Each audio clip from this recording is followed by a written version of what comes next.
대선 전국이 다가오면서 정치인에게 직접 의사를 전달하는 경우가 많아지고 있습니다.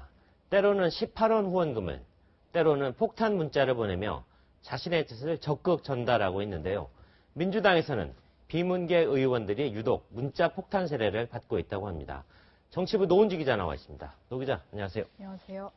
자, 비문재인계들에게 문자 폭탄이 집중되고 있다고 하는데 주로 네. 어떤 내용들입니까? 네, 일단 더불어민주당의 개헌파 의원, 그러니까 비문계 의원이라고 할 수가 있겠는데, 네. 지난 23일에 개헌 워크숍을 그렇죠. 열고 문재인 전 민주당 대표에게 이제 좀 질질 끌지 말고 개헌에 대해서 입장을 밝히라 이렇게 요구를 했다가, 네, 그랬다가 막말 문자 폭탄에 시달리고 있습니다. 어떤 내용이냐면, 문재인이 권력 잡는 게 배가 아프냐, 내부 분탕질하는 자유한국당 이중대다, 이런 식의 좀 비난하는 문자 세례를 받고 있는 겁니다. 네, 막말 문자를 받은 의원들 고소고발하겠다고 하는데 그만큼 네. 심적인 부담이 크다는 뜻인 것 같은데, 자, 일부 비문계 의원들이 조직적으로 이런 문자를 보내고 있다, 이런 의구심을 표명하고 있다고 하는데 네. 근거가 있는 겁니까?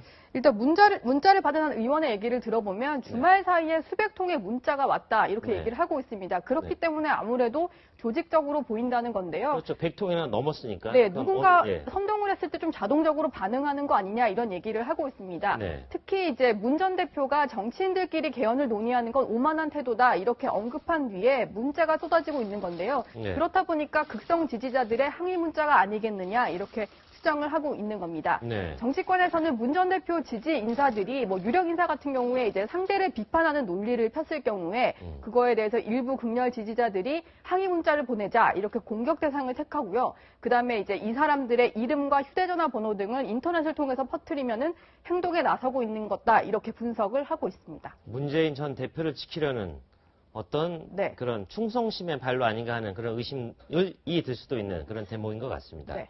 자, 그런데 이런 문자 폭탄 논란이 이번이 처음이 아닌 것 같은데, 자, 김부겸 의원이 하룻밤에 2,000통 넘는 문자 폭탄을 받은 적도 있죠? 네, 그렇습니다. 지난달, 그러니까 1월 초에 벌어진 일인데, 김부겸 의원뿐만이 아니라 그 민주당 개헌 보고서에 대해서 좀 반발했던 박용진 의원도 비슷한 취지의 발언을 했다가 욕설 문자 폭탄에 시달렸고요.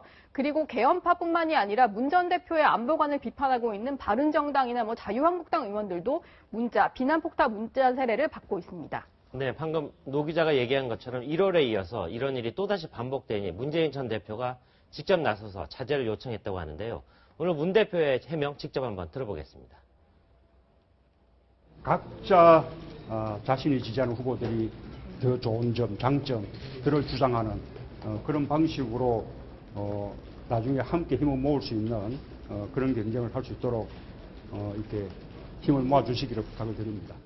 네. 사실 문 전 대표는 1월에도 좀 자제해달라 이렇게 SNS를 통해서 호소한 바가 있는데 오늘은 본인이 직접 입을 열고 네. 자신도 문자 폭탄을 받은 일이 있다면서 좀 자제해달라 이렇게 재차 호소를 했습니다. 네. 사실 문재인 기프 입장에서는 이런 극렬 지지자들의 항의 문자를 막을 방법이 없다 이렇게 토로를 하고 있는데요.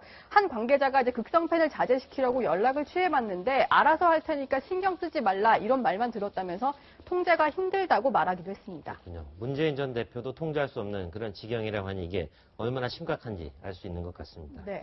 그런데 이게 문 전 대표한테 과연 유리할지 불리할지 그걸 판단하기 쉽지는 않을 것 같은데 네. 현장에서는 어떻게 보고 있습니까? 일단은 그 판단을 하려면 좀 지지율로 봐야 될 것 같은데 네. 1월에 문자 폭탄 논란이 벌어졌을 때는 실제로 상승세에 제동이 걸린 것으로 나타났습니다. 네. 당시에 개헌 보고서 관련해서 보도가 있고 난 이후에 특히 18원 후원금이라든지 문자 폭탄이 논란이 되면서 보도가 되자 24.6% 일일 지지율 중에서는 최저치까지 지지율이 떨어졌는데요.